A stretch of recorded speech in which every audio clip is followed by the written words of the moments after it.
Donc aujourd'hui, je vais aller à la rencontre d'une personne qui s'investit dans tout ce qui est environnement, tout ça, qui est sur un projet actuellement. On va lui poser des questions dans lesquelles on peut faire face quand des fois il y a tel ou tel objet à jeter. J'ai posé toute une série de questions. Donc on va aller la voir et lui demander tout ça pour éclairer nos lanternes. Et on va savoir quel est l'impact aussi sur l'environnement. Enfin, on va lui demander tout ça. C'est parti, on y va. Et sur mon lieu de rendez-vous, donc on va lui poser toutes ces questions que j'ai écrites et je vous ai montrées sur l'autre vidéo. C'est parti. Salut Émilie. Tu vas bien? Ça va et toi? Ça va super. Alors déjà, dans un premier temps, là, Alors je suis Émilie, cofondatrice du projet Refaire le monde ensemble. Alors c'est un projet qui a pour ambition d'aller vers le changement positif. Notre but est d'aller rencontrer des gens, des personnalités, des ONG, des associations qui eux œuvrent pour le changement et proposent des solutions. Et on va suivre en fait dans leur quotidien leur manière de fonctionner, d'agir, d'aller sensibiliser les gens, de leur faire prendre conscience de ce qu'il faut faire et pas faire. Parce que à partir du moment où on prend conscience de ce qu'on fait, on peut penser à changer. Aussi, j'ai d'autres questions. Donc, concernant les poubelles plastiques, ça représente une quantité de combien par jour déversé dans les océans? Alors, il faut savoir qu'aujourd'hui, le plastique, c'est un chiffre hallucinant qui arrive dans les océans chaque seconde. Et pour te donner un chiffre, on est à 250 kilos de déchets par seconde qui sont déversés dans les océans. Donc je pense qu'il est temps d'agir, mais vraiment. On se rend pas compte, mais souvent il y a les poissons qui sont avec du plastique dans le ventre.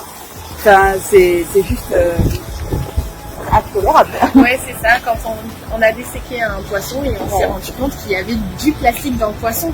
Ouais, alors c'est en montrant ce genre d'image-là aussi qu'on peut dire à la jeunesse, regardez où on en est. Parce qu'il faut savoir qu'en 2050, il y aura plus de déchets plastiques dans l'océan que de poissons.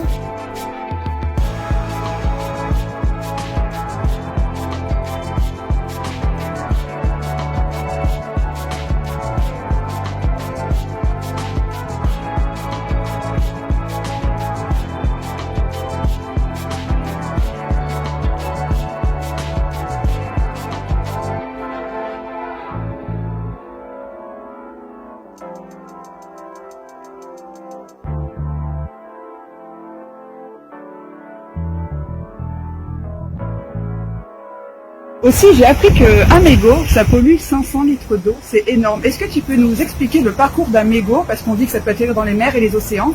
Est-ce que tu peux un petit peu nous expliquer le parcours pour faire comprendre pourquoi il faut arrêter de jeter son mégot par terre? Oui, alors c'est ça le petit souci, c'est qu'on a pris l'habitude de toujours jeter nos mégots par terre. Ouais. Et aujourd'hui, je pense que pour faire changer cette habitude-là, il faut qu'on prenne conscience de ce que tu viens de dire, qu'un mégot pollue 500 litres d'eau. Alors pourquoi? Tout simplement parce que quand il pleut, le mégot va se déplacer et aller jusqu'au réseau d'eau pluviale. À partir du moment où il rentre dans ce réseau-là, il a beaucoup de chance pour arriver soit dans un fleuve ou soit dans la mer. Je pense que ce qui est important, c'est de se dire que plus on va vers le positif, on essaie de surtout pas faire culpabiliser les gens. On peut essayer de trouver d'autres manières, voilà, pour leur dire, pour leur montrer les bons gestes. Et je pense que ça passe tout simplement en leur faisant prendre conscience de ce qui se passe et pourquoi il faut changer. Que le changement c'est maintenant, parce que si on ne le fait pas maintenant, c'est les générations futures qui vont malheureusement en pâtir. Si on le dit et qu'on en parle, peut-être qu'on va se dire, bon ben là, il faut qu'on agisse tous, maintenant. Ah ben c'est super, en tout cas je te remercie Émilie.